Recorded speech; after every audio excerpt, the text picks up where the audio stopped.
This is Macro Analytics, delivering frank conversations on global macroeconomics and market analysis outside the mainstream, featuring discussions and debates between Gordon T. Long, publisher and editor of GordonTLong.com, and his guests. The content of this discussion is strictly the opinion of the participants. It is in no way a solicitation for business, nor is it to be considered investment advice of any sort. Always consult a registered investment advisor before making any investment decision. These discussions are extremely hard-hitting and terribly frank, and parental discretion is advised. Now, on to the show. Good morning. It is Wednesday, June the 19th, 2013. I'm Gord Long at GordonTLong.com.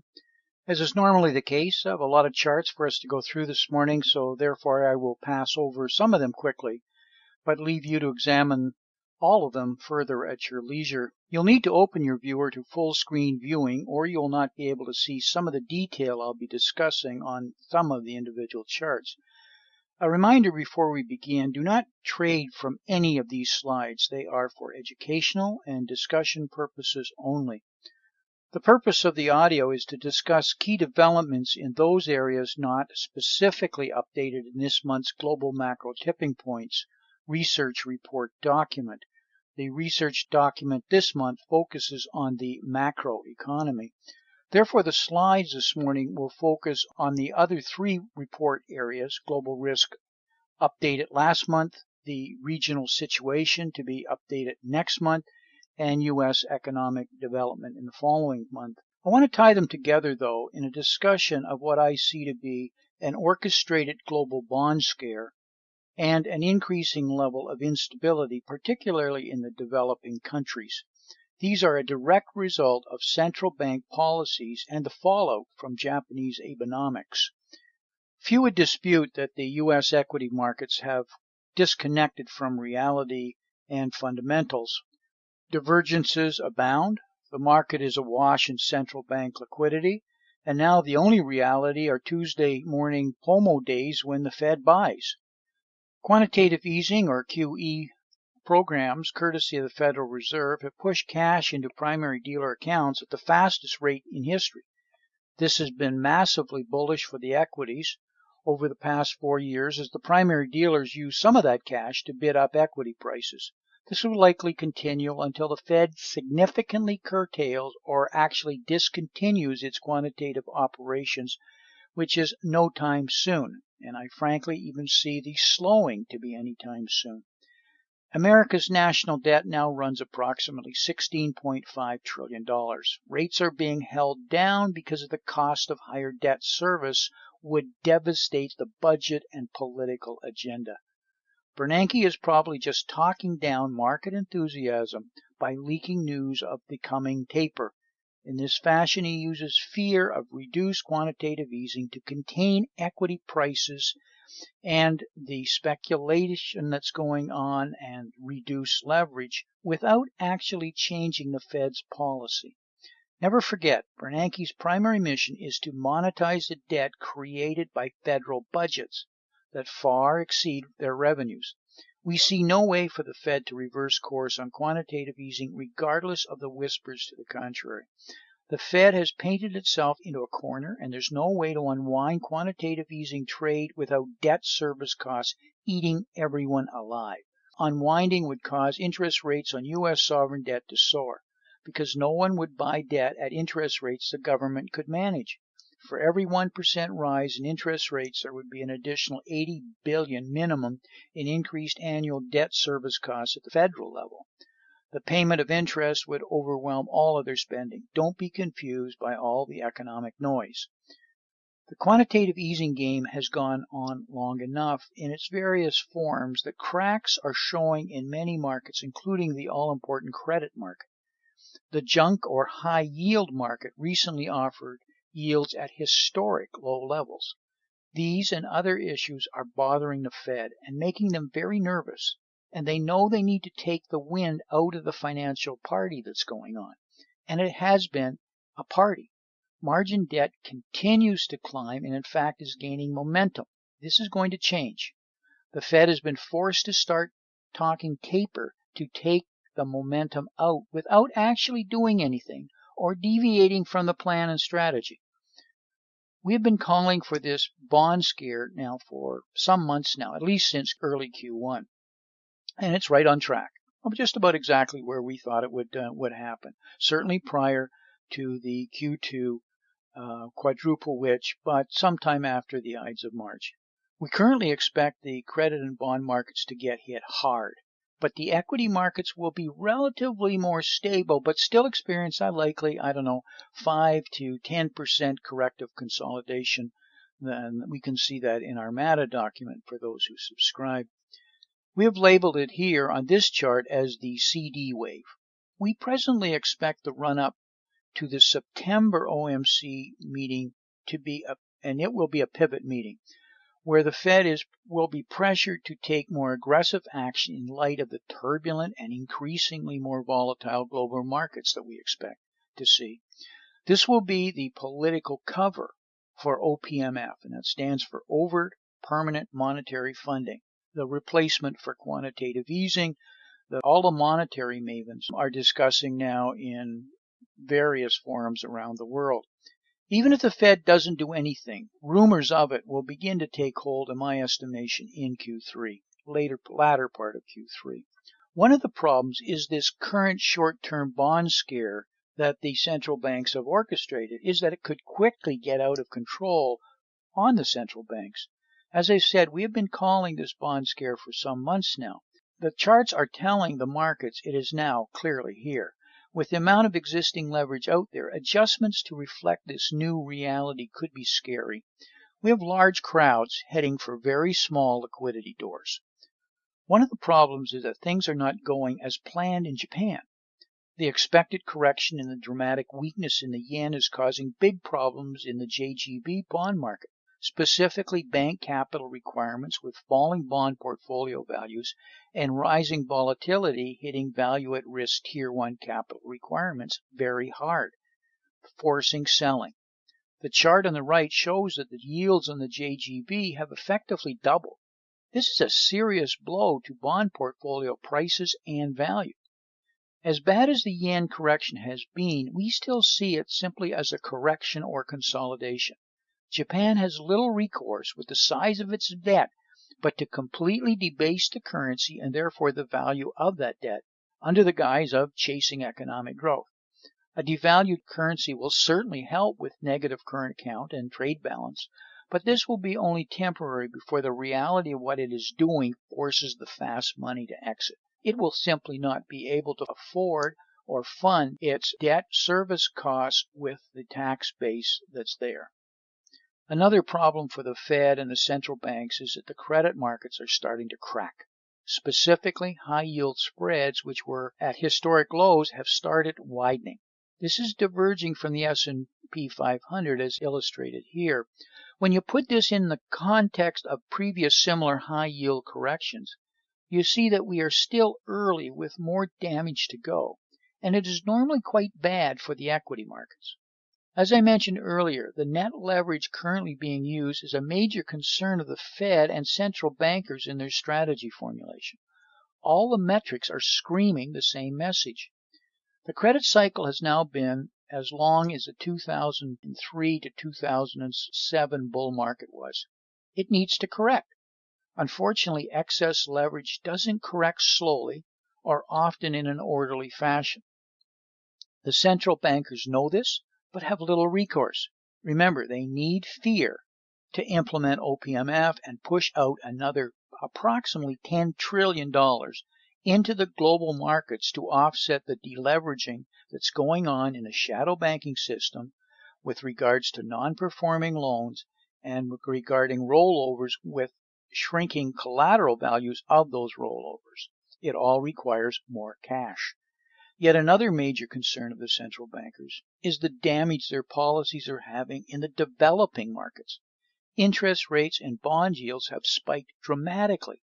Equity and bond markets are down, exports are falling, and social unrest, as we've just witnessed this week in Brazil, is growing rapidly.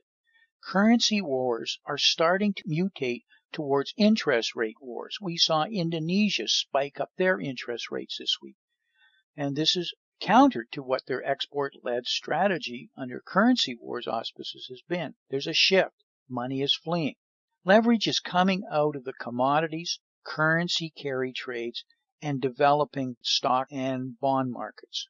Capital flight is becoming more serious, as well as the issue of developing central banks having to sell from their trove of treasuries and bonds and such to find a surge in outflows, hot or otherwise. We have a global jump in yields, credit default swap prices, and risk premiums, which have more to do with deleveraging. And frankly, deleveraging is still in the early stages. And make no doubt about it, there is significant amounts of deleveraging to go, which is going to force this money printing, which is going to force policy, not changes, but policy accelerations, contrary to what the market is expecting now, in this humble analyst's opinion. The yen carry trade, that is sell yen and use proceeds to buy higher yielding instruments globally, is doling out painful losses, forcing the unwind of leveraged trades across many markets. Basically, emerging Asian markets are in the middle of an unfolding financial storm. Latin America is as well caught in troubling dynamics. Brazil's currency, the real, traded to a 4-year low against the dollar this week, despite currency interventions and the removal of taxes on financial flows and currency derivatives. Brazilian equities were hit for 4.4% this week, increasing year-to-date losses to over 19%. Mexican stocks dropped 2.4%, boosting year-to-date losses to over 10%. China is in the midst of an historic credit bubble. If the developing economy bubble has passed an important inflection point, then China is vulnerable. If hot money is leaving emerging markets, then China will be susceptible. Capital flight is always extremely difficult to manage. The world has never faced the possibility for such destabilizing flows and speculative deleveraging. Remember the Asian crisis of 1997? We're going to get a taste of it on a global basis. But again, this is not the end. This is all part of a scare. But that scare can quickly get out of control. It is important to remember that 25% of global GDP is out of the European Union, which is now in a recession. 25% is from the United States, which I personally believe is in, or soon will be, if you use real numbers, in a recession. And very close if you even believe the government statistics. The developing world is the remaining 50%. A big part and influences of that 50% is China, the economic center of Asia, the BRICS, and the emerging markets. China is slowing despite massive credit growth. The credit growth is an extremely serious and worrisome problem that, in my opinion, will soon grab the headlines and minds of investors around the world. The heart of the global problem is unsound money. It is the result of the adoption of fiat currencies and the inevitable result of debt saturation. An excellent research paper put out by Charles Gabb over at GabCal in Hong Kong makes the problems with currency, monetary, and fiscal policy very clear. The Keynesian multiplier, as he calls it, shown here is simply the arithmetic difference between growth in wealth, and growth in public debt, on which they compute the 7-year rate of change. It has been steadily falling and is now negative. The 7-year correlation that he uses is pretty convincing and supports what we've been arguing for a long time. The global economy and the developed economies specifically are producing insufficient wealth to support the current debt levels, and in fact new money printing is now hurting economic recovery. The medicine is turning into poison. So what is to be done? Currently the central banks are already buying $1.8 trillion worth of AAA or safe haven bonds each year from an available pool of only $2 trillion. In fact, they are now the market. There is no way they can stop or slow without devastating results. A heroin addict does not withdraw easily. It is extremely painful, and the public, frankly, has no tolerance for pain. The politicians know it must be avoided at all costs. The cost is extremely high for future generations, and even likely our own. But it will eventually be paid, but they are not going to take the actions necessary anywhere in the foreseeable future. I said earlier that the U.S., as the current global bright spot, is likely near a recession. Here are the economic results from the last week or so. They are a disaster, but no one cares. No one cares as long as the market goes up. The market is completely disconnected from reality and is a meaningless measure. That will soon change, and frankly is in the process of changing right now. It used to mean that the higher markets meant higher profits, more jobs, and brighter economic conditions.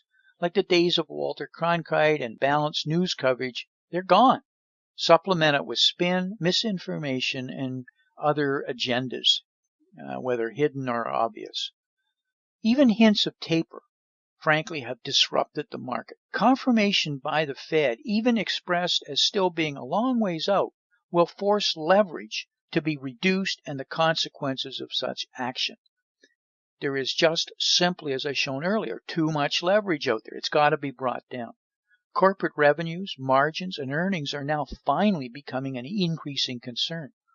This is obviously not a pretty picture for the market. All of this means the markets need to correct and consolidate. The equity markets, however, may see a relatively shallow correction. The reason is that ERP, or equity risk premiums, are extremely high.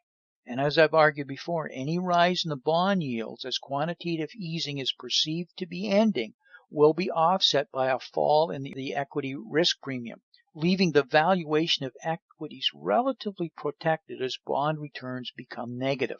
This will act as a shock or spring, dampening the effect. The impact of substantially higher interest rates are not good for the economy or the financial markets going forward. In the short term, consumers and the financial markets can withstand small incremental shifts higher in interest rates. There is clear evidence historically to suggest the same. However, sustained higher and rising interest rates are another matter entirely. Before you get too excited, look at that red circle in the lower right corner of the chart. It is important to keep in perspective the recent surge in interest rates that has gotten the market's attention. In reality, this is nothing more than a bounce in a very sustained downward trend. Is the bond bull market extremely long in the tooth? You bet, absolutely. Does that mean that interest rates are set to surge higher in the near future? No. Does it mean it's bottomed? Probably. But I'm even skeptical of that. And that is because of financial repression. The FOMC has just made its announcement here a few minutes ago, and Bernanke is currently doing his press release as we go to press with this tape. We have some significant volatility occurring, and I expect it to get much worse as we go into the quadruple witch. Bernanke basically confirmed that taper is on the table, but stressed it is likely not before mid-2014. That is all the speculators, in my opinion, need to know to begin reducing leverage, as I've been talking about. A reduction in leverage, when it is of the size it currently is, can and will be painful, but will be, in my opinion, short-term. The central bankers must hold the cost of government debt down, or no matter what monetary policy they adopt, fiscal policy, because of interest rate payments, will swamp it, making it ineffective. Financial repression, as I said, in my opinion, is still early in the game. The central bankers are not yet out of new ideas. Outright monetization is likely the outcome, as they attempt to further push down government debt burdens and strengthen and protect the banks. That is their goal.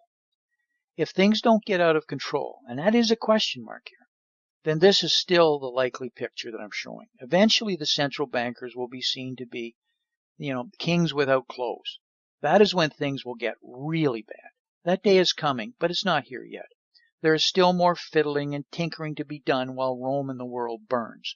Unfortunately, we're already past the event horizon, and even what little they could do now, in my opinion, is too late. It will lead inevitably to a crisis they're trying to forestall, but will happen. The government and others are making plans, and I would suggest that you need to be giving serious consideration to what the likely outcomes are going to be. In closing, I'd like to take a moment as a reminder, do not trade from any of these slides. They are for educational and discussion purposes only. As negative as these comments have been over the last couple of years, there has seldom been a better time for investing. However, it requires careful analysis and not following what has traditionally been the true and tried approaches. Do your reading, Make sure you have a knowledgeable and well-informed financial advisor. You will need one. Somebody who can spend full time looking at this kinds of problems. They're out there. So until we talk again, may 2013 be an outstanding investment year. Thank you for listening. This has been Gordon T. Long, editor and publisher of GordonTLong.com. New recordings are posted regularly and can be found at GordonTLong.com. New show notifications are available through RSS feed, iTunes, and other social networking venues at GordonTLong.com.